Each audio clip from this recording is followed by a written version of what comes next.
Do you have a dance wound?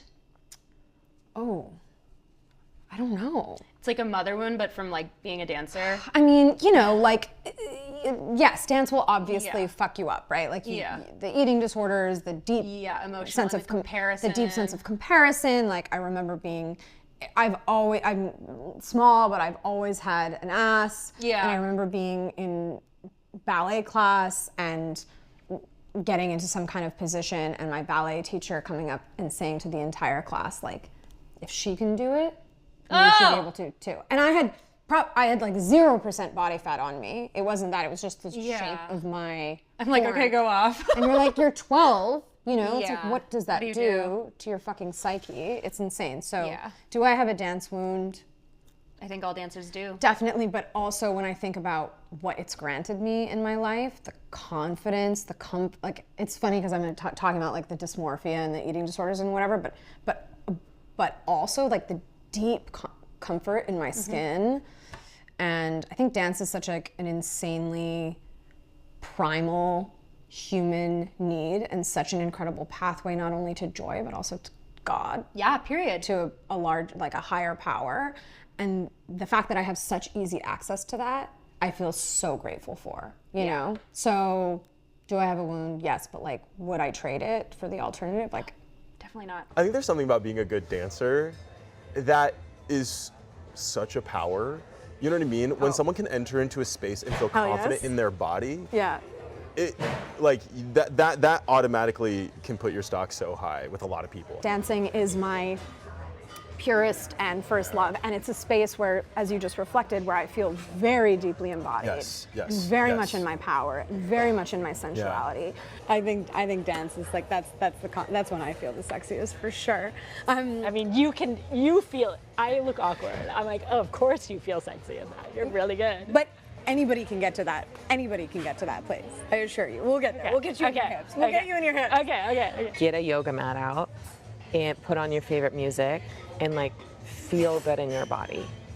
Like, and not just dance to the music. I like to get on all hands, like my hands and knees, and I'll not just rock my hips, but I'll shake them, and then I'll like make my butt jiggle, and then I'm like, oh my God, my butt jiggling like that feels really fucking good. Like, really, like to feel my ass moving in that way. To feel my tits like moving in that way feels really good. Yeah. To pull my own hair, to feel my scalp, to like, to like activate those places in me, or to activate those places in you, it's really just like following the urge of your body. I think for me, you brought up yoga. I think for me, dance is like a huge channel for that. I talk about it on every single episode of this show. It's like a major character of the series at this point, but I'm part of this like queer line dancing community, and love it just gets so me much. like riled the fuck up, you know? Come home. Hell yeah. 1 a.m. and I'm waking up. I'm like, it's time to go, babe. And I have been fortunate enough to have understood that pathway my entire life, and also like the comfort that brings me in my own body, which is such a huge component of having really connective, pleasurable sex.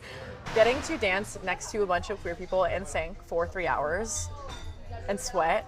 And there's together. something about the synchronized nature of it. There's science behind it. Yes, it's like collective effervescence. It's incredible what it does inside your body. I have found dancing to be such a big part of my life now. The amount of times I've had people on the dance floor, come up to me and say, hey, you just have like a good energy. Like, can we like dance near you? And I'm like, yes, let's go. Yeah. I mean, my like vehicle of messy self-expression is dance, for sure. You and me both, babe. Yeah, I know. We got that in common.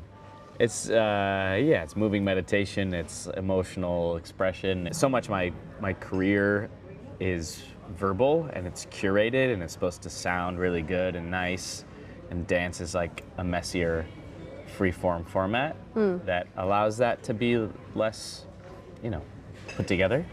I think I remember in my kindergarten class, we all had to say what we wanted to be when we grew up, and I think I said I wanted to be a dancer, and then everything got printed on this big sign.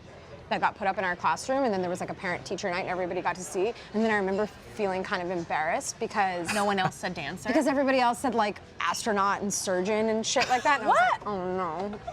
I'm Then they grow up am and I a dummy? realize- And then of course, what happened was that then I went in like down this like much more intellectual path. Right. Of feeling like, oh, I need to do that. Be smarty pants. And now I feel like I'm coming back around to like, what does my soul You're actually want? conversationally Yeah. dancing. You're a conversational dancer. I feel like I need to take a secret video of you sometime dancing, and I'll just post it, and you won't know. She's a great dancer. It doesn't need to be secret.